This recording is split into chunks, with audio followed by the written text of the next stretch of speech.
Recording live from Glory Hole Studios in Chicago and beyond. This is Cognitive Dissonance. Every episode we blast anyone who gets in our way. We bring critical thinking, skepticism, and irreverence to any topic that makes the news, makes it big, or makes us mad.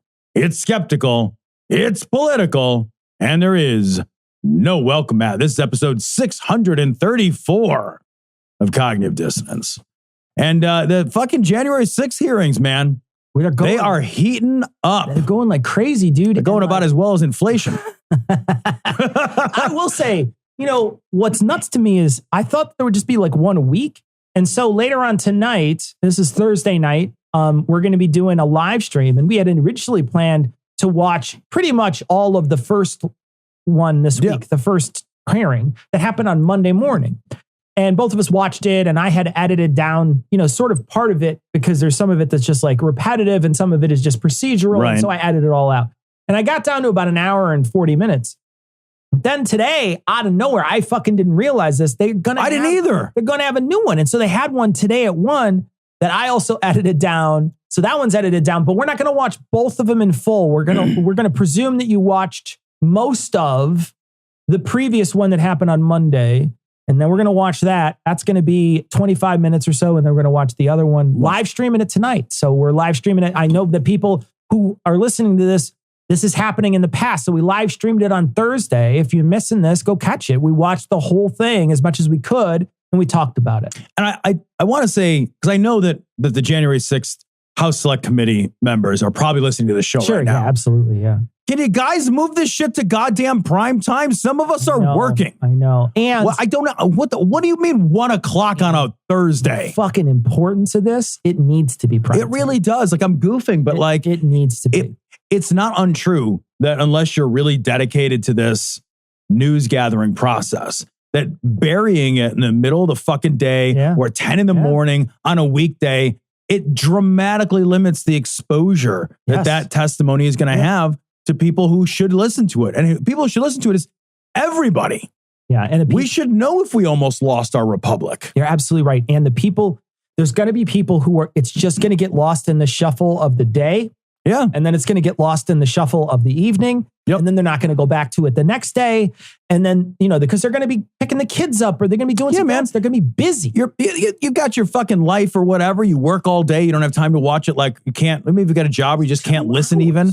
Like, I can't spend 2 hours listening to something on almost any day. I got real lucky on Monday that I had a break in my day that didn't require me to be on the phone. Right. But most of my whole day is in meetings or on the phone. So I can't like multitask. I know some people can play stuff in the background while they work, but a lot of other people just can't do that. I also work during the day. And so I have standing meetings most of the time at 1 o'clock. And so I can't even do it. And so we are going to watch a lot of it tonight. You can go back in our YouTube page and you can listen to it and watch it. And if you're a patron, you're going to get it all on your patron feed as audio. So we download that audio and we give that to patrons, so you'll have it. But go back and listen to it. I think that these hearings are important to hear, and they are absolutely damning. And there's multiple Republicans on these hearings. I mean, there's a lot. There's Republicans, and the Republicans right now, that's who they're interviewing, because those are the ones who did the bad stuff. Yeah, this isn't what's exciting and interesting is that there is, at least to my mind, like there's a lot less of this sort of like political grandstanding. It really feels like it. It's more just like, here's some questions. I'm going to let the evidence speak for itself. Yeah. Here's a video of some other guy talking. It's not the select committee members giving long expositionary speeches and slapping the table and reclaiming my time. They're not grilling people. They're not like normally when somebody comes in front of the committee, what happens is there'll be a person in front of the committee, and one side will normally just fucking berate them and just grandstand, and the other side will ask questions and grandstand. Yep. And that's what normally happens, and it depends on who's on what side. But yeah, that's the normal give and take, at least for the last 15 years or something. As far as I can remember being politically interested. Yeah. That's always been. So it's like, why would I watch that shit? You know what I mean? Like I don't need to watch that shit. This is different. This is very different. This is different. It's. I know everybody's exhausted of Trump. Yeah, I fucking get it. But like also, Trump is going to run in 24. He said he is. So that's not just like me. He said he is. He's raised enormous amounts of money. Now, whether he's raised that money in those PACs just to have that money because he can, or whether he's going to use it for, political, actual legitimate political or illegitimate political purposes, I don't know. But we have to still care because we almost lost our republic. Yeah. That's like a literal actual thing that happened. We almost stopped being a democracy and almost became an autocratic regime. Like, if we had woken up a little different January 7th, we may have woken up having lost our fucking democracy. We made a big goddamn deal over Watergate. Watergate was a big goddamn deal, so much so that everything became a something gate. It became a shorthand for scandal. This is so much more vast of a scandal. Absolutely. We've never seen anything like this in terms of political corruption in 150 years. I don't want to go back further. Maybe the fucking Teapot Dome scandal was a bigger fucking deal. I don't know. But it's a big deal. It's a big deal. Yeah. And it's important to pay attention to. And that's why we're spending so much time on it. That's why Tom's getting here super early to try to make sure that we can do these things. So go check it out. If you haven't had an opportunity, go check it out on YouTube. If you're a patron, you can listen to it, like we said. What's your flag say? Come and take it. Come and take it. Do you have a weapon? No. No? Why not? Did they take it? Sorry, bro. This story comes from the Daily Beast. Can I ask you a question about the Daily Beast, Cecil? Sure. I feel stupid asking this question. Wasn't the Daily Beast Glenn Beck's home for a long time? No, that's the Blaze. The Blaze! That's a different place. Son of a bitch, you're right. No, it's not. For some reason, I had it in my head that the Daily Beast was Glenn Beck's old home. And I'm like, how did this happen? That I'm pulling all these stories from the day. It's just because I was wrong. Okay. Which is a fine answer. I'm happy to be wrong. But I was fucking convinced, man. Fine. All right, this is from the Daily Beast, which is not the Blaze. No. It has a B. We're coming for you. Man given tour of Capitol complex by GOP representative showed up during riot the next day. I want to read the subheadline. Footage shows a man outside the Capitol ahead of the riot on January 6th after investigators said he had been taking pictures inside the complex during a tour. You guys, he's taking pictures of stairways, entrances, exits, security protocol and clearance points and back. It's fucking recon, man. This dude was doing straight up recon. I mean, what is insane to me is when we talked about this stuff before, they just about screamed it from the rooftops what they were going to do. They just about screamed it from the rooftops. And I don't think that it's just necessarily because they're stupid, because this shows a level of planning and intelligence that you would need if you were planning on doing something really grave at the Capitol. Sure. Right? Yeah, absolutely. And this is the Capitol complex that he's in. I don't know necessarily that it's the actual building, because there's at the end of this, they mention that the security place, the security people at the Capitol have released a thing that said that this guy, this Loudermilk, who was supposedly the one who gave this thing, was not in the building that day. They didn't see him in the building or whatever. That's what they released. But there's pictures of him clearly in the campus. And there's pictures of this guy clearly taking photos of shit you would never take photos of. Yeah, man. There's no way you're just like, I'm on a tour. I take photos of literally everything. Nobody does that. Nobody's taking a picture of the fucking stairwell in a basement. Nobody does that. But I also feel like they didn't care, because they thought that their guy was going to be in power when they succeeded. So it wouldn't matter the next day anyway. And so I think a lot of the stuff that we're attributing to stupidity or just like bumfuckedness is actually just brazenness. Dude, it's hubris, man. Yeah, that's you're what right. I think it is. And I think what we're winding up with is we're seeing that their plan was ultimately foiled by people within their own party, like Pence and other people who would not give on that day. But they 100% expected them to, or other people to fold, and nobody did. And then we're stuck essentially with all this evidence that's let out into the world that now everybody can see. Man, it's like, it's amazing how much people will let their desire for something to be true cloud the reality of whether things are true. And I know it's just like a human tendency. Like it's nothing earth shattering, but you look at this and it's like, there was never any real hope. There was never a legal hope. Yeah. There was never a constitutional method. No. There was never a numerical or statistical opportunity for Trump to win this election. By January 6th, by fucking January, like all that shit had played out. Like all of the legitimate scant hopes. I mean, this is after the Four Seasons total landscaping. Yeah. This is after the fucking drunk lady in Michigan like slurred her way through the word affidavit 6 times. Yeah. And this is after Sidney Powell. Yeah, this is after the Kraken. This is after they released the Kraken. This is after like Rudy Giuliani's fucking head started leaking motor oil or whatever. like the fucking Fifth Element or whatever. Yes. He's like, exactly. He's like the villain in the Fifth Element. Like the villain in the Fifth Element. He's just pouring fucking motor oil down his face. You want to walk up with one of those clear little hats and put it on whatever fucking Gary Oldman is wearing in that movie when he's supposed to be Hitler, when he's playing Hitler in the movie. Yes. Yeah.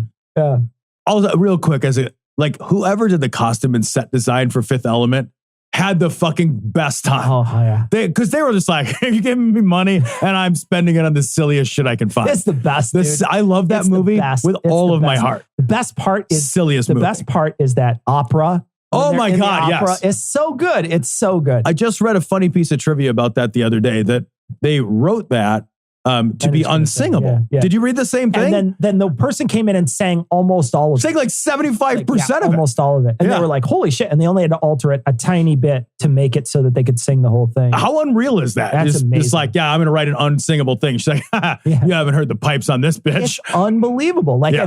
And it really is it's such a visually pleasing movie. It's such bonkers. A visually pleasing movie. It's stupid as shit, but it's so much fun to watch. The story makes no sense. The story is very, very good. It's eye candy. It's exactly what it's made for. It's perfect. Yeah. But anyway, Rudy Giuliani had already leaked. He had already leaked black substance from his head that was unidentifiable. So by January, just remember the timeline, because it's crazy to imagine that by January, you still had people who are, I was going to say it's serious people, but I don't know how serious they are so much as they are this self-interested. They are this self-motivated. They're this deluded by what they want to be true, that by January, after all the absurdity, just the circus level bonkers bullshit, the illogical nonsense of it all, the SNL skits that this produced.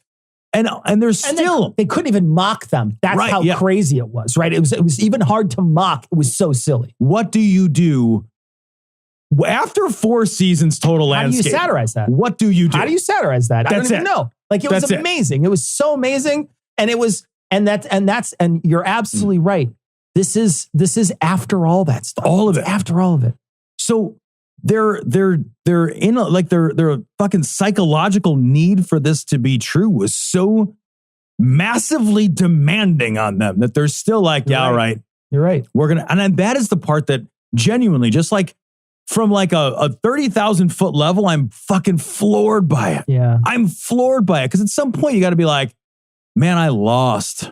I know, but and sometimes I lose. That's how politics works. The thing that really kept pushing it, though, was that Trump never once wavered on that narrative.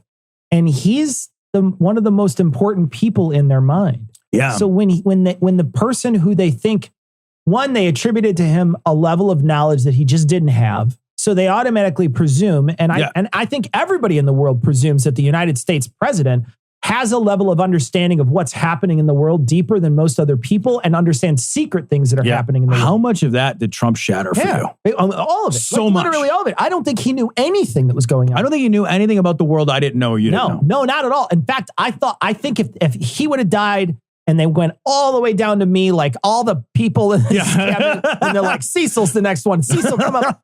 I would have run the country 100% better than him. 100%, easily. Yes. I mean, because he was an absolute buffoon. He actively fucked things up. He was an active fuck up, and he was a narcissist, and he was shitty. And even when he made mistakes, he doubled down on those mistakes because he didn't want to be wrong. He drew that little nipple on the hurricane. Look at him, man. Look at he wants to blow up a hurricane, and he wants to buy Greenland, and he wants to There's so many fucking crazy things. I go on for half an hour telling you all the nutty shit that guy wanted to do.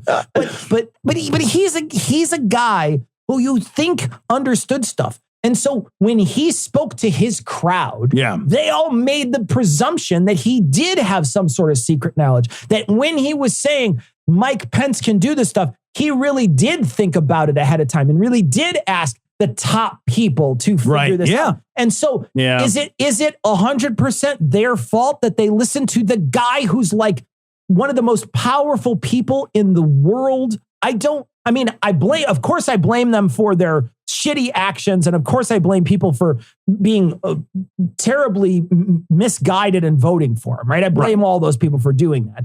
But I also don't know if it's their fault that they listened to the guy who was in charge. Yeah, I mean, that's an excellent point. You do think, because if I'm in Congress, I have to presume, and maybe I'm wrong, but this is, and it's entirely possible I'm wrong, as I'm saying this. But I have always presumed that there was some kind of difference. So I'm a regular Joe, I'm a civilian. And there are things about the world I don't know. Yeah. And then I get sworn into Congress. And certain things about the world become newly available to me that I get to know that you, the regular guy, don't get to know. And I guess it would be reasonable then to assume that the president would have access to an even greater level. Sure. And so I hear you. Like if I'm like a congressperson, at some point, I've got to have some understanding of the law. Yeah. I've got to at least say. I think the Congress people knew that he was wrong. But those are the guys that I'm kind of more talking about. Like the guys who on like the writers and stuff, I get that. I'm much more sympathetic to that. Yeah. But like what I'm saying is the people in Congress who are aiding and abetting, who are continuing to sell the narrative. Right. I cannot imagine that they were as gullible as the general public. Right. What I think they were was, like you said, doubled down so hard because there's just nothing they can do. Yeah. Had they painted themselves into a corner they couldn't get out of? You got the tail of the tiger at this point. Yeah. This is the guy that brings in the money to your campaign fund. This is the guy that if you might win your election in your close run Pennsylvania or close run Georgia or close run Florida. If he shows up and speaks for you, that could be the thing that flips it.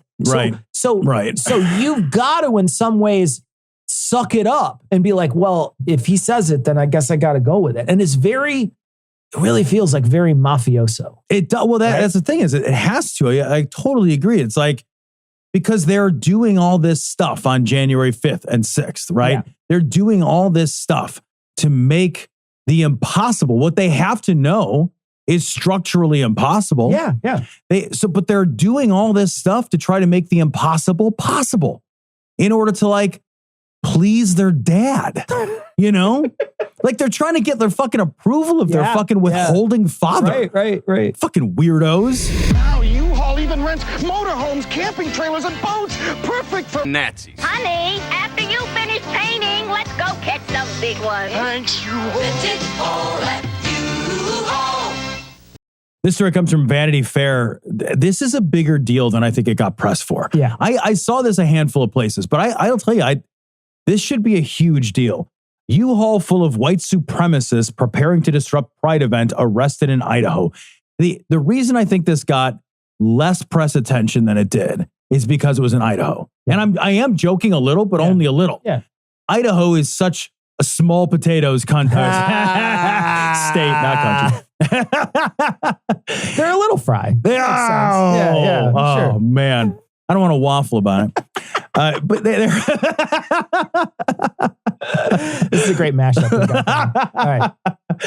But there is a fucking picture. They had a fucking U-Haul truck full of fucking white supremacist armed assholes from not Idaho. Yeah. That's one of the most important parts of the story. Not from Idaho. These people are from all over the country that rented a fucking U-Haul and filled it with themselves and guns and shit. Yeah.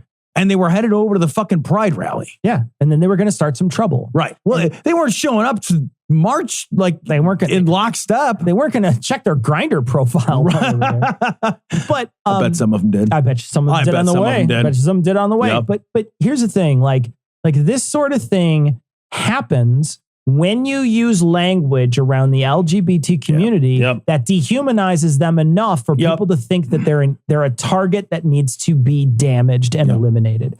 And this sort of language is not new. This sort of thing has been going on for decades. It has had a resurgence in the last 5 years in a very disgusting, vitriolic way. It started at the end of Obama's presidency with trans people and trans rights and how awful people were about trans people and trans rights at the end of his presidency.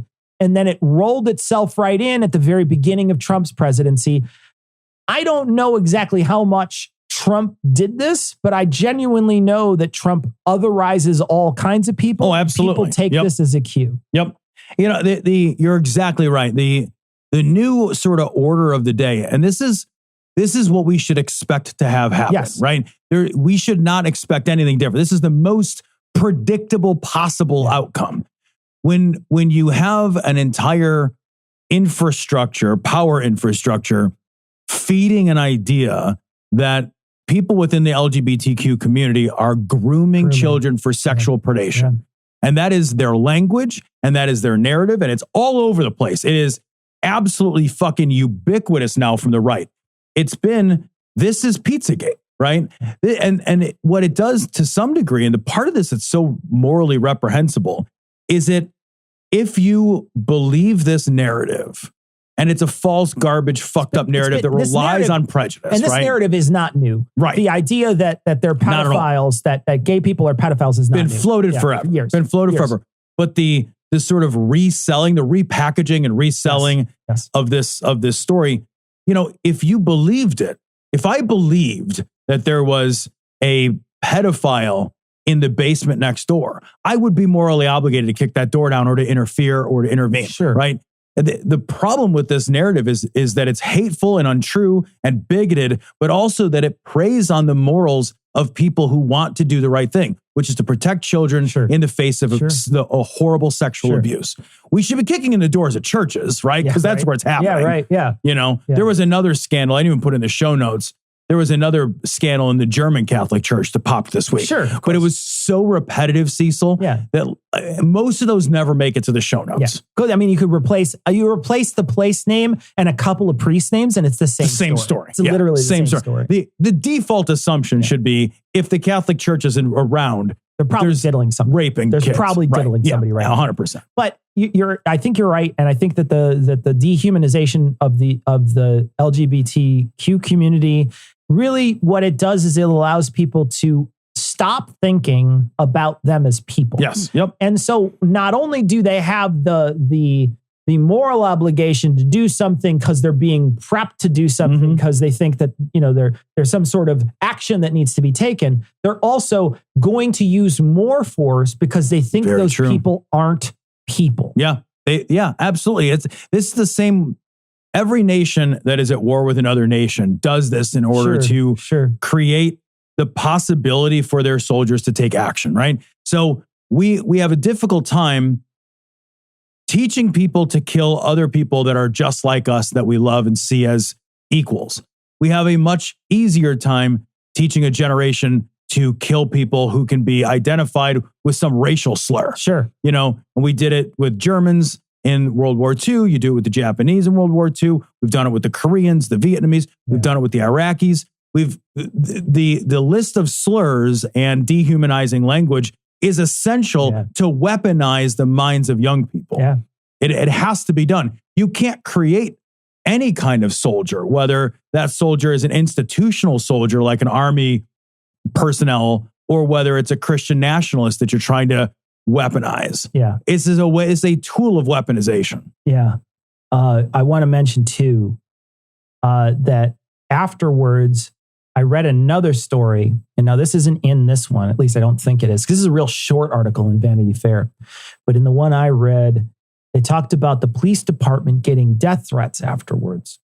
And for arresting these people? And I want to point out that this, very much like the January 6th and whatever, any other time that people on the right are arrested and people on the right are prosecuted, blue lives don't matter anymore. Yeah, absolutely, man. And that's the thing I think, we've got to pay attention to is that they 100% do not, don't let them fool you. That's not a law and order party. They don't care about that stuff. What they care about is getting their way. That's all they care about. They don't care about justice. They don't care about anything. They care about getting their way. And if you fucking get in their way and make it so they don't get their way and they don't get to watch somebody get their ass kicked and fucking curb stomped by a bunch of fucking rednecks on steroids, then they're gonna send you death threats. I mean, who sends death threats to the police? Are you stupid? What crazier fucking? That's like sending a death threat to the Secret Service directly. Stupid. What is happening in your life, man? Like how? What? If you're gonna kill somebody, I've never understood death threats anyway. Yeah, I know. You know, like it's like if you're gonna kill somebody, why do you want them to be more on guard? Yeah, it's 100%. It's just a threat. I know you're just terrorizing somebody. But I don't think the cops are terrorized by that. Yeah. It's like, if I'm a cop and I open up my mail today and it's like, some people hate you. It's like, I kind of assume that. Yeah. These guys are like law and order as long as the law is protecting their interests. Exactly. That's exactly. When the law is a tool to protect their interests, then they're absolutely, because those are their soldiers. Yeah, exactly. Yeah, exactly. They're shock troops and they're happy. They are, man, they were giddy as fuck when they were rolling bicycles over black people's heads during the BLM. 100%, man. Giddy as fuck when that was happening. But the moment anything, I mean, listen to how they talk to the people when you watch the January 6th tapes. Oh, I know. Listen to how they talk to the police there. Of course they don't fucking respect them. They never respected a man. No. They were just was fucking the enemy of my enemy. Yep. Yeah. Where's the respect for authority that is like part and parcel of that worldview? It's bullshit. It fucking fades into nothing. Bullshit. Yep.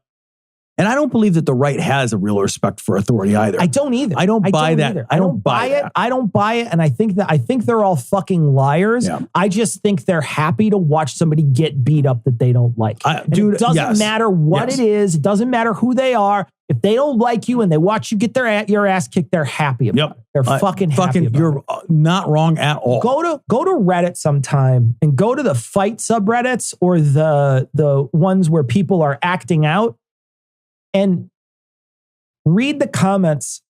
Reddit is such a shitty misogynist place, right? Oh my God, I know. Fucking so misogynist and so grotesque. Go to the ones, especially if it's a fight between like a boy and a girl, and just read the comments.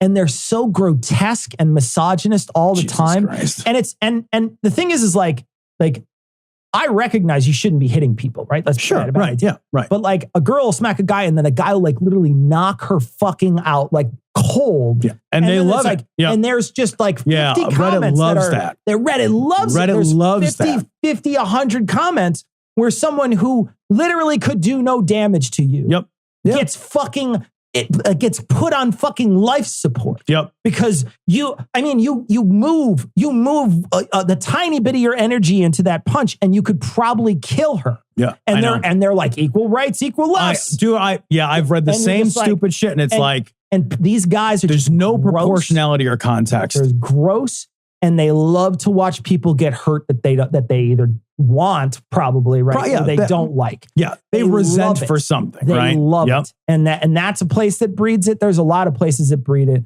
And don't send me your mail like Reddit's a good place. Yeah, I'm sure there's plenty of subreddits that are good place. I'm not fighting about that. I'm just saying, like, in general, in those like if they come across my all feed, and if I click on any of the comments, and I've stopped clicking on them because it's just like they're horrible. Comments are disgusting. They're horrible. I've literally came across this just a few weeks ago. And you'll just like the thing is like you'll see a title, you won't know what it is. You'll click the thing and you just see somebody be like pop, and you'll be like, oh, that was a girl getting her fucking face broken. Yep. And you're like, oh, nasty, and so you move on, but the title can't clue you in sometimes. And so you're just stuck watching a video you didn't want to watch, you know? Yeah. Well, you're absolutely right. The comments reveal exactly what those folks are looking for. Absolutely. Guys, is it just me, or is the devil really hot? He's like an angel, like a fallen angel. This story comes from the Salem News, which Cecil, I love the little witch up in the corner of the Salem.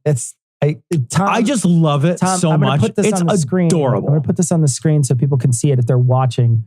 I'm going to actually zoom into this so we can. I just love this. Look at this little Look at witch. that little witch. So if you're not watching, basically it's actually like a little bit of a logo on the left side of the T for the Salem News if you're not watching.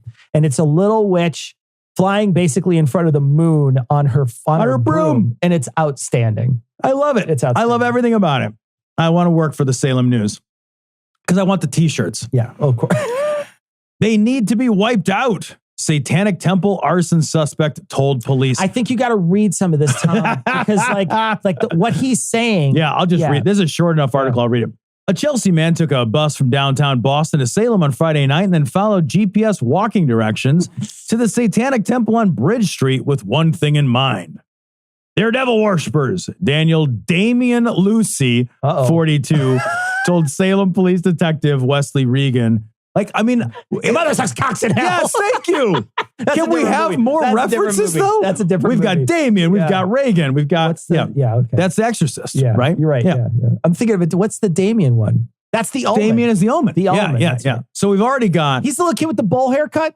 Yeah, he's a kid with the bowl haircut. I had that same haircut as a kid. Did you? 100%. That was a 70s thing. Oh, yeah, And I'm a child of... I'm a little older than you, so I was a little kid in the 70s. And they cut I have pictures of me with that like fucking 100% bowl. My mom be like, I mean, she didn't use a bowl, but she would like... She go straight across. Straight bangs, baby. It was straight bangs, yeah. Straight across. I got to get a picture and put it on a live stream sometime. I'm hilarious looking. Easy. Hilarious looking. This is the best shit ever. Yeah, but that was a fucking popular haircut back then. There is some fucking unfortunate child pictures of hair.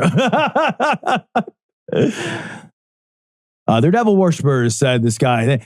When Reagan asked what that meant to him, Lucy responded, "It means they need to be wiped out." Lucy then said, "It's a hate crime." Police don't disagree with that assessment, charging Lucy with a civil rights violation. It's so great. Love that he's just like, yeah, it's a hate crime. Yeah, I committed a hate crime. Oh, I meant them. No? I meant that. Oh, fuck. Oh, shit. Fuck. The devil Double worshiping. Jeopardy. Fuck. Now, double indemnity. What do I have to say to wipe that off the books? Interview Mulligan. Takes it back. Like, what do you have to say? It's amazing. They're like, no, yeah, you're right. It's a hate crime. Fucking idiots. Idiots. Fucking idiot. Now, Lucy, who has pleaded not guilty to the charges, is being held without bail pending a hearing in Salem District Court next Tuesday to determine whether his release poses a danger to anyone. Police say inside the 64 Bridge Street building were two Texas women staying in a room the organization rents out as a bed and breakfast, and the manager. What? So you could go to the Satanist Temple and you could spend the night in a bed and breakfast in the Satanist place? Why have I not done that? I don't have any idea why we're not. In Salem? We've got to do that. You've got to do that. What now? How is that not a thing I didn't know about? Jesus, I got to get it for Halloween. It was just after 10 p.m. when Lucy, wearing a God t-shirt. Guys, the video, he's just got a t-shirt that says God on it. Which one? That's it. What, but Cecil, does that mean he's God? I don't know. Is it a declaration, right? Oh, is that like a graven image then or whatever? Where you're just like, I'm declaring I'm God. It's his name in vain. I just wear it around. Just so weird. Was captured on a doorbell security camera, dumping what investigators determined God to be a lighter fluid. It said Yeezy on the back.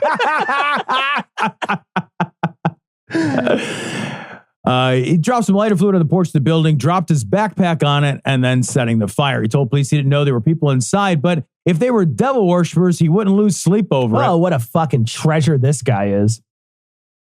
Inside the backpack was a Bible, a copy of the Constitution, 2 quarts of lighter fluid, and some sticks. What now? A copy of the Constitution. He's burning the Bible and the Constitution. Yeah. That's... I don't feel like this gentleman... I don't think that this guy has everything going on. His fire is a little half-baked.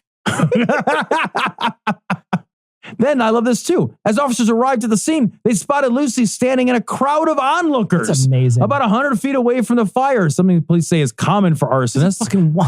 He's like walking away quickly afterwards. Then he's like, was he whistling? Yeah. You're still wearing your God shirt. You were on a Ring doorbell, you stupid asshole. What an idiot. What the fuck? Here's the thing. This guy, worst criminal. Are you done? Yeah. Done? Yeah, okay. So this is a hate crime. This is a group of people. One, this is a group of people who don't know what Satanists are anyway, right? Like they don't know what the fuck's happening. They don't understand what's going on. They think these are people who are like literal Satanists. And again, this very much is what we were talking about before. When we're talking about the LGBT community. You know, when you dehumanize somebody and you call people evil, it gives people license to hurt them in ways they would never consider doing to anybody else. And this is one of those things. If you keep, you know, granted, the Satanists kind of demonize themselves in some ways, you know what I mean? but you know, in some ways, the Satanists are like if you spent 5 minutes, we didn't even do this when we first started the show. And we say this all the time. We didn't even know. We thought the Satanists were like really like satanic panic Satanists. We didn't know. Yeah, we had no idea anything about when we first started the show. And then people sent us messages and we were just like, oh, and we looked into it. We're like, holy shit, it's a great organization. It's a funny organization. It's a satire organization. And they do stuff that is not only helpful to the community, they do great stuff around the community, but then they also create things to make it so that they can fight all these laws that are infringing on everybody else's religious freedom. And so they do great work. It's just that people don't bother to pay attention. So they all have this satanic panic idea of what the Satanists are. And imagine being that fucking lazy about your research, but still willing to set a fire. Still willing to hurt somebody, right? You're still willing to set a fucking building on fire, and you don't even know for sure if there's people in it. Yeah, no, that's gross. But you're just like, I was going to Google it. But, and he like literally says it's a hate crime. Yes, it's a fucking hate crime. Yeah, 100%, Throw the man. fucking book at this guy. You committed a hate crime. Throw him away. Arson. You tried to kill people. Right. I mean, you literally tried. I don't care if like you didn't know. Right. Like, what the fuck? That's not a way to get out of this, stupid. But yeah, I don't understand how this is not, and maybe it will be, but it seems like this would be attempted murder. Yeah. And I know he wasn't trying to kill people, but he wasn't trying not to kill people with the deadly fire, he said. Is attempted manslaughter a thing? I don't know, man, but I know like I can't just start shooting a gun around and being like, well, I wasn't looking to see if there was anyone in the way. I wasn't aiming specifically. I didn't think it'd go through a window. Right. That's stupid. But I just know how these things work. Solid. You know, it's free will. It's like, God, why is there evil? It's free will. My hands are clean. It's free will. We need evil to appreciate the good, which is bullshit. I think I would totally appreciate a world where nothing shitty ever happened. I'd be fine with that. This is fucking disgusting. This is another one you got to read, Tom, because this guy is just so gross. This is from Salon.com. And guys, I will say, I never use Salon as a source, but I used it this time because there's quotes in here. Texas Attorney General Ken Paxton on the Uvalde massacre. God has a plan. Okay, this is just so fucking appalling. And this is the Attorney General in Texas. So this is the guy. This is the highest like legal officer. That's the Attorney General in fucking Texas after this fucking massacre of children. And here's what he says when he's being interviewed about in an interview with right-wing radio host Trey Graham. Paxton acknowledged that it is difficult to give comfort to families who lost their kids. Quote, if I lost one of my children, I'd be pretty devastated, especially in a way. Pretty devastated. I'd be not completely, but pretty devastated. You know what? I'd be a little miffed. My heart would go on. Near or far. Especially in a way that is so senseless and seemingly has no purpose. I think I would just have to say, if I had the opportunity to talk to the people, I'd have to say, look, there's always a plan. I believe God always has a plan. I'll read the second half in a second. But if your God has a plan that involves the senseless, painful murder of a 10-year-old kid, at the very least, reconsider the benevolence of your God. Right? At the very least. At the very least. At the very least. Like, if you said, Tom, I have a plan. And I said, great, what's your plan? And you're like, well, my plan is I'm going to kill one of your kids. But I think you'll come out of it a little stronger.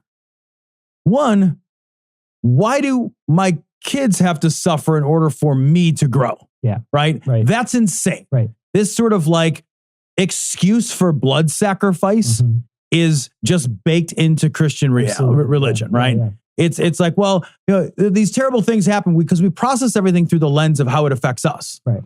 And so this God has a plan stuff is meaningless gibberish for the people who survived to say, okay, well, here's how I grew. as a result of the horrible thing that happened to you. Yeah. Right.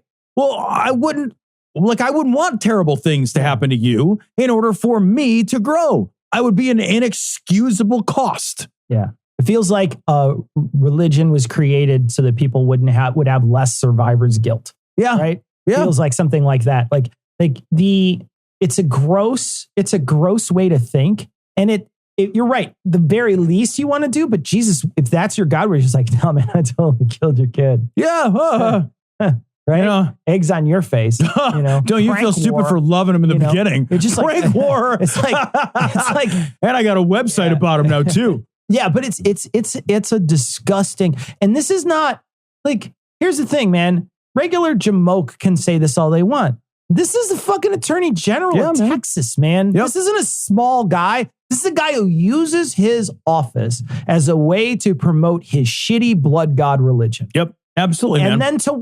then the worst part about this is that he's hand washing away and hand waving away all the real reforms that need to be done so more kids don't die. Dude, that is exactly it. That's what he's doing. If God has a plan, then this tragedy is not a tragedy. This tragedy is an inevitability. Yes.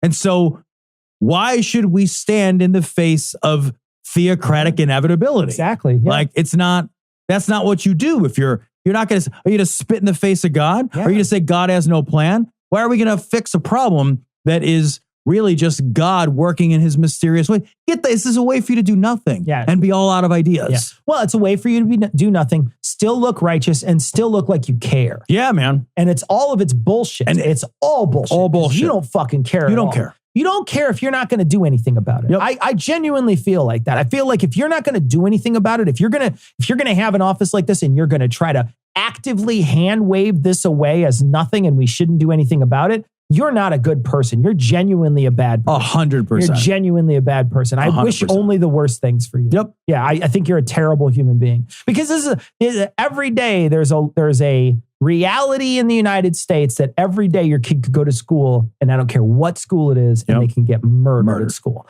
They can get, and not just them and 20 of their friends can get murdered pretty fucking easily. And it can happen at the drop of a hat, and it can happen anywhere in the United States. Yep.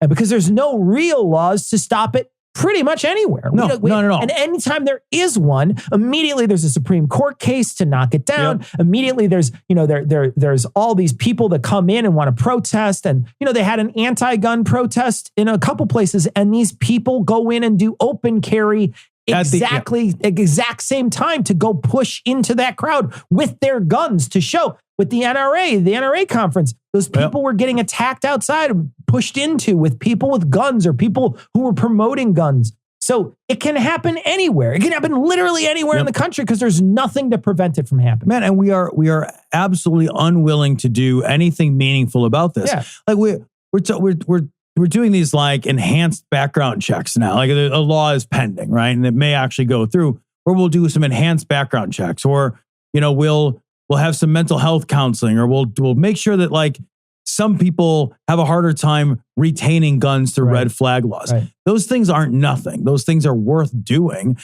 but they are certainly not as good as saying, hey man, some types of guns just create more damage. They're literally designed actually to create more damage. Yeah. That's why, there's a reason that the military doesn't walk around with a hunting rifle with fucking 3 shots in the magazine. Right. Yeah. Look at the guns that the people who are going to kill people with those guns use.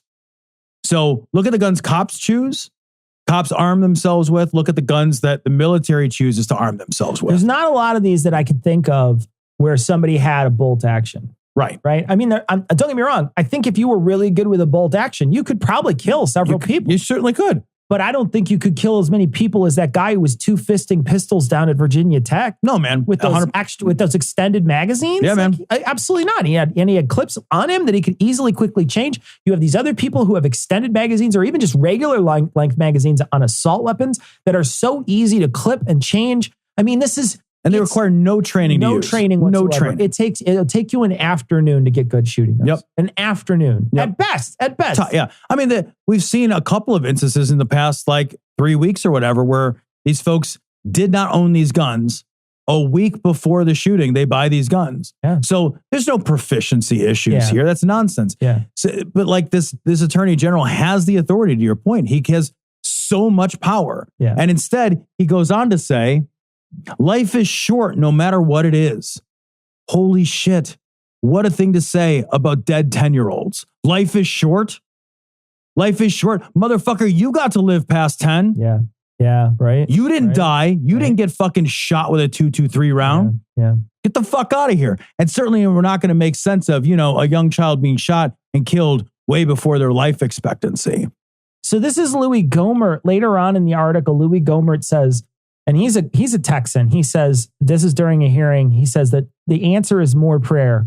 Quote, look, maybe if we heard more prayers from leaders of this country instead of taking God's name in vain, we wouldn't have the mass killings like we didn't have before this was eliminated from school, end quote. That is the stupidest fucking human being on the planet. Yep. There's literally, he's just saying, he might as well just stand on the stage, and you've seen that Family Guy skit where the guy's like, the girl's like 9/11 and people just cheer. Yeah. That's essentially what he's saying. None of it, it's literally unverifiable gibberish, what he just said. Yeah. But it doesn't matter because he hit every single buzz point that he needed to hit. Yep. That's it. Yeah. Like, we got prayer in schools, God's name, big prayers. Yeah. That's it. It's for fucking Louis Gohmert. He's one of the dumbest motherfuckers that's ever been allowed to speak in Congress. It's embarrassing and it's awful. And it's every time I think somebody else from another country is going to watch our news and you watch Louis Gohmert speak and watch this guy speak and all this, I cringe. Are you a little ashamed? I'm absolutely ashamed of our country every time one of these happens, because every time somebody will go to a page that I read and they'll say, why do you let this keep happening? And the answer is there's literally nothing that can stop it at this point. It's over. There's nothing you can do to stop it. There's nothing in the Supreme Court that's going to overturn the Second Amendment. There's not enough will anywhere to change that amendment. There's certainly not enough will. Yeah, you could remove it, right? That's a possibility. Sure. There are mechanisms that make it possible. Get rid of it, right? But it's not politically even close. There's no way. You would need to get 70 people or something, plus all the states would have to too. Yeah, like 2/3 of the states, I think, have to ratify it or whatever. 2/3 of the Senate and the House. Never there would have to be 2/3 Democratic states, and there's not. Yeah, it's because most of them are just country. They're open field. The Democrats are not even fully united behind an assault rifle ban. Absolutely, yeah. Much less an all the guns ban. No. It's none of these things are going to happen. Never going to happen. None of these things. I know there are people that are worried that, like, we have people like email us. Like, there are people that are worried that, like, oh, what if my guns get taken? Literally, that'll never happen. No gun has ever been stripped from anyone's hands. Not going to happen. It's never going to happen. Your guns are the safest thing you fucking own is your They'll take, I'll tell you what, you'll lose your fucking health insurance before you lose your guns. Yeah. You'll lose food security. 100%. You'll lose housing. You will lose everything in this fucking country before you lose your guns. Absolutely.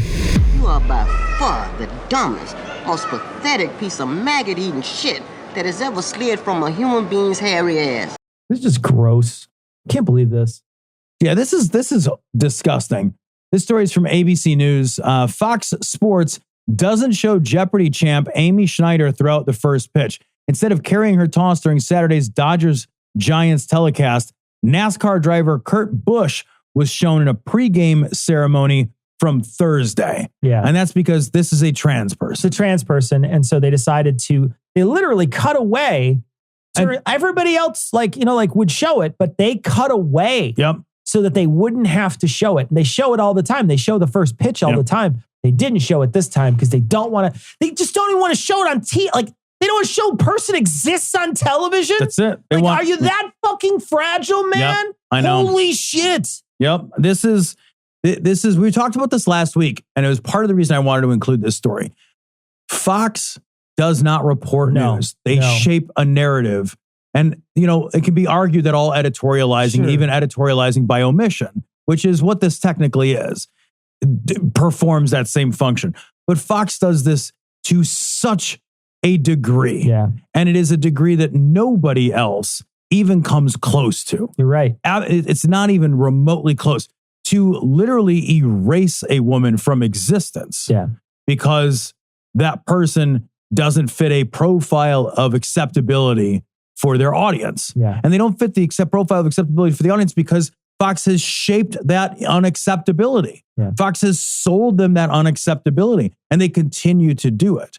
This is not reflecting reality. This is changing reality. And it's a different task. And Fox has been at this task since W was in charge. Yeah, for sure. You know, another thing too is I think that they're afraid that if they show trans people just existing, that they'll be too relatable. So if they pull them off, right? Because here's a trans woman throwing out the first pitch, enjoying a day outside in baseball. America's pastime. Someone sees that and thinks, that's just like a normal person. Right. Okay, well, I guess I didn't have anything that I needed to be guarded about. I didn't have to be afraid, right? You were making me afraid, Fox News, for so long. I don't have to be afraid. That's just a person who threw a fucking ball. Like, it's not like a demon with horns and fucking wings and a breathing fire. If you make them relatable, you make people relatable, you make a human being relatable, then there's suddenly that's a bad thing. And they I think also they don't want to show Amy specifically because she was a multi-term champion on Jeopardy, right? So to the same point, here's somebody who's wildly successful, right, and flies it. So because what they've spun for their audience is that anybody who doesn't fit this really narrow type of person, that they are disordered in some way, that they are broken, psychologically and emotionally non-functional, that they're damaged goods. So they can't show successful people. They cannot, because they've spent too much time selling everybody a different thing. So they can't do this. Otherwise, it's going to create this cognitive dissonance that they don't want to have to wrestle with or have their audience wrestle with, because it doesn't sell ads the way they need to sell ads for fucking Ram trucks or whatever. So they'll garbage. cut to something else to try to avoid it. But they even got called out by another station to basically say, no, that this person threw the first pitch. It was not the person who they went to go show. Throw the first pitch. They rewrote. If you watched the Fox thing, you would think somebody else threw that pitch. You would think you watched somebody else do that action. This is kind of like deep fakey in some way. It is. Because it's not like they just cut to commercial. They spliced in a different person throwing a pitch. What is that? Oh, it's the hospital. The hospital? Yeah, Tuesday. They burned cripples, the terminally ill. Drag on the state. Man, this story comes to the New York Times. This is unfucking believable, actually. Officer who displayed Nazi insignia will receive $1.5 million to resign. So this guy, Derek Kamerzel, he is the investigations assistant chief at this I almost said law firm, and not law firm. He's a cop at the fucking cop station or fucking whatever, you know? So he put straight up SS Nazi insignia above his fucking name. He did it. It's not like somebody did this as a prank and he didn't take it down. He did this himself after, in his own words, in his own defense, after watching the show The Man in the High Castle, which is a show about what if the Nazis and Japan won World War II. So it explicitly is about Nazism, not German heritage, and not anything else. This is a guy too who for years has been joking about being a Nazi, has been jokingly throwing up the Nazi salute, joking about his granddad falling off a patrol, and that's how he died in the Holocaust. Terrible. It's just not funny. It's just not funny. You're like, okay, well, that's not funny. And it's not funny because what you're saying is I'm a hateful, shitty person. And so you can't make a joke that's funny about that. And so he's not funny, and this isn't funny. And then he put the stuff on there. And then the worst part about this is these cops are so dug in. They're so dug in that they literally couldn't bring this to trial. They had said as much. They're like, if we're lucky to get out with this. They had to pay him. They had to pay $1.5 million down from $3 million. He tried to get $3 million. Like I said, they were lucky. They felt lucky.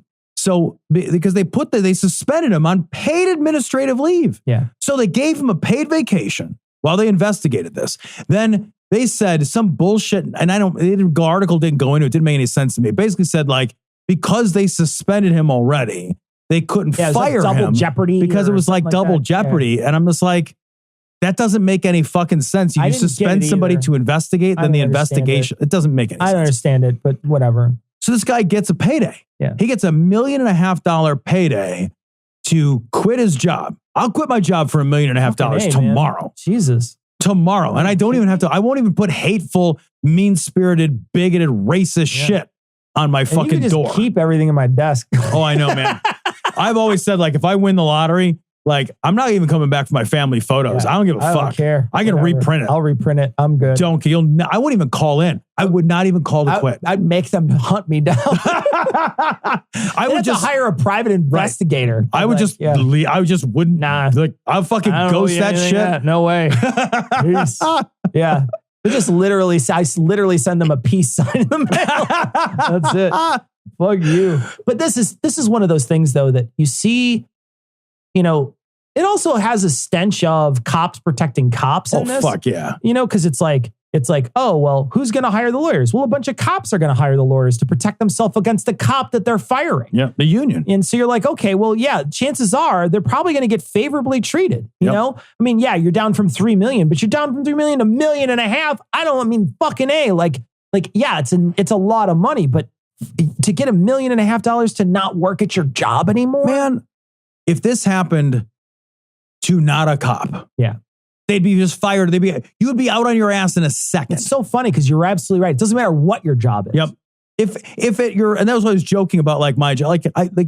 If at my job, I said some hateful, bigoted Nazi shit. Yeah. I'd be out on my ass. And there's not $1 million fucking severance pay. Right. No, there wouldn't be like, there's not even a conversation about it. Right. They're just like, you're fired. The end. I paid you up until the second. Exactly. And now we're done. And I'll never see you again. Yeah. There wouldn't be like a write-up or a paid vacation before I got my $1 million or fucking a hand job or whatever else they gave this fucking Nazi, this fucking actual Nazi. Yes, he's a fucking 100% Nazi. And good, the guy got fired, but it sucks that we have this system in place that essentially protects police officers whether they're coming or going. Yeah, man. And it sucks too that here's a guy who telegraphed this for years ahead of time with no consequences. Yes, nothing. Because of that fucking blue line bullshit. Yeah, and nobody cares. Nobody cares up until this point, and then finally somebody sees it who cares. And then it's like, oh, well, I guess he's just going to have to retire a little early. Right. Yeah, I'm going to have to retire with $1.5 million. And why did you want to go in? We're storming the Capitol. It's a revolution. This story comes from CNN Politics.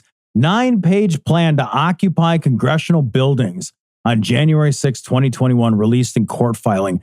And there's part of this that I wanted to read.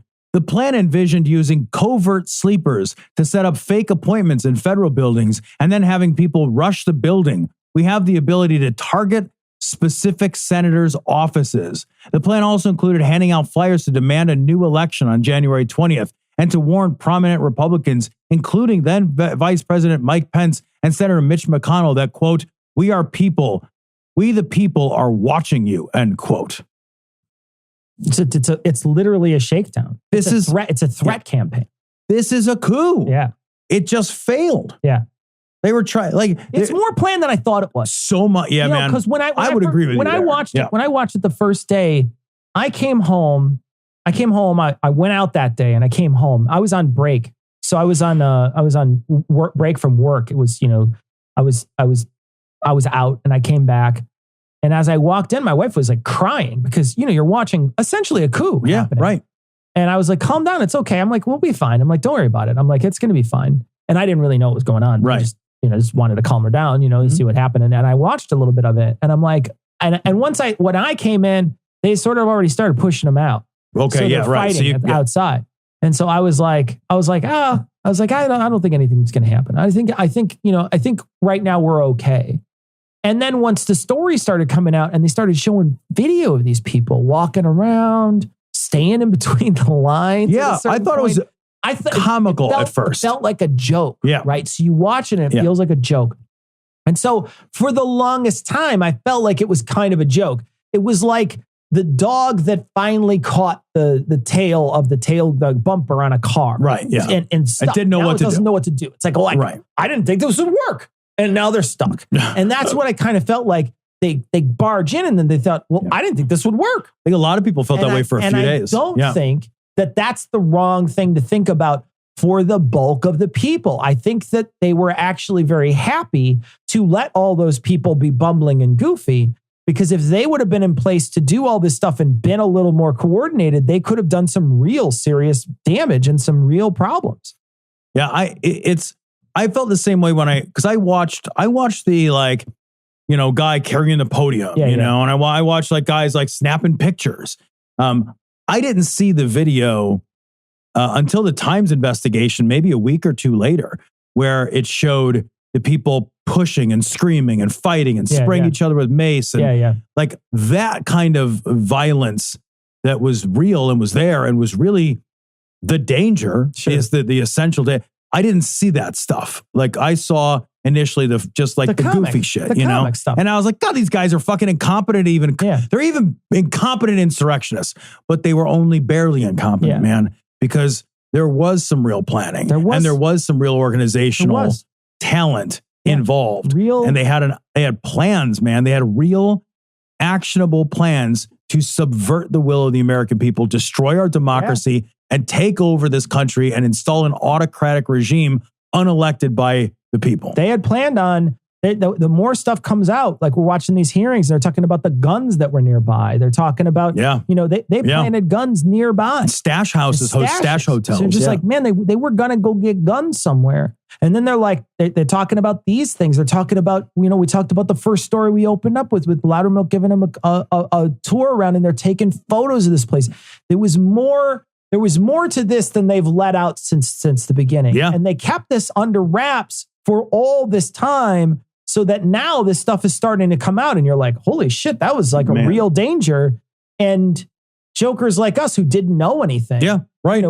I felt like it was a joke for a long time, and I was wrong. Like there was a genuine push for this to be a real coup, surrounded and insulated by a bunch of yokels who had no idea what was going on. And that's the thing. It's like I actually think this mimics a lot of what we're seeing socially, where there are real serious people with real serious plans that cloak themselves in trolls. Yeah.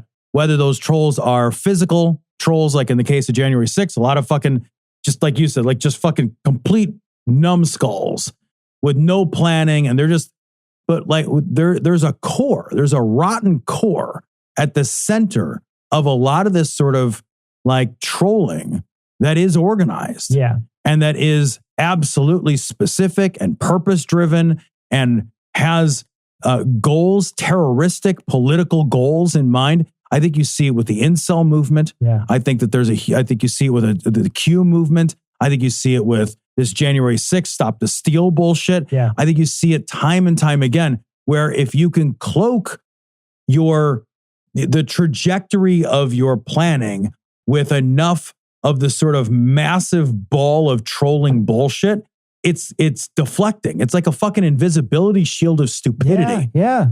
I think you're right. I think there's and it makes it harder. It just makes it harder to find those people. Yeah. You know what I mean? Like it makes it harder to put your finger on, this is a bad actor. Right. Yeah. Because and that's why, and I want to return to this, even though it's just a couple of weeks ago. That's why we can't let trolls get away with it ever. Right? I don't give a, you're a fucking Kekistan idiot. I don't give a fuck. Where are you at? You're at the Unite the Right rally. You're the same as everybody else. Exactly the same. You're the same. You're making a video about hunting other human beings. I don't care if you say it's just a joke. Literally, those words mean nothing. Yeah. They mean nothing.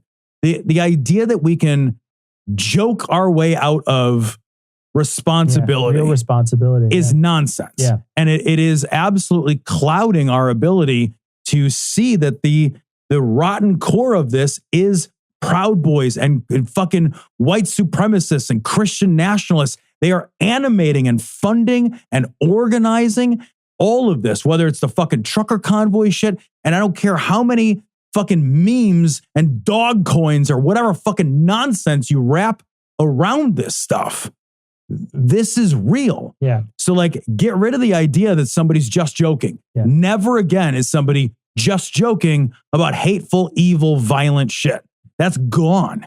We have to discard that forever and put the people in jail. Like, put them in fucking prison for that joke and stop fucking making it.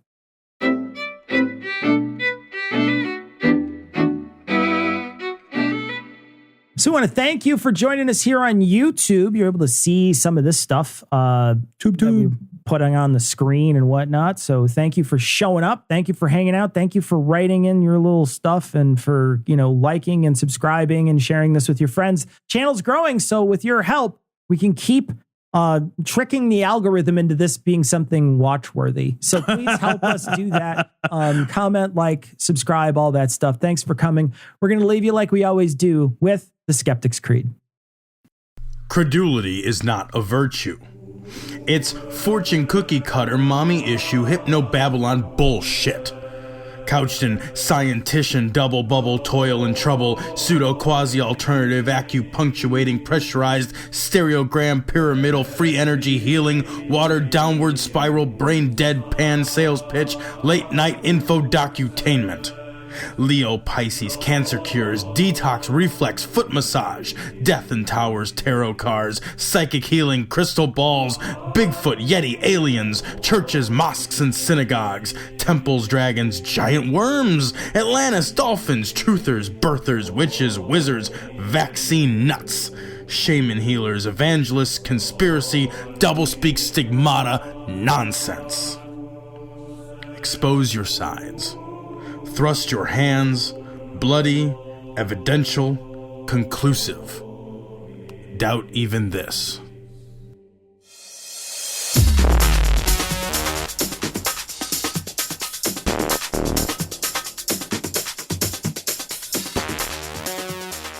The opinions and information provided on this podcast are intended for entertainment purposes only.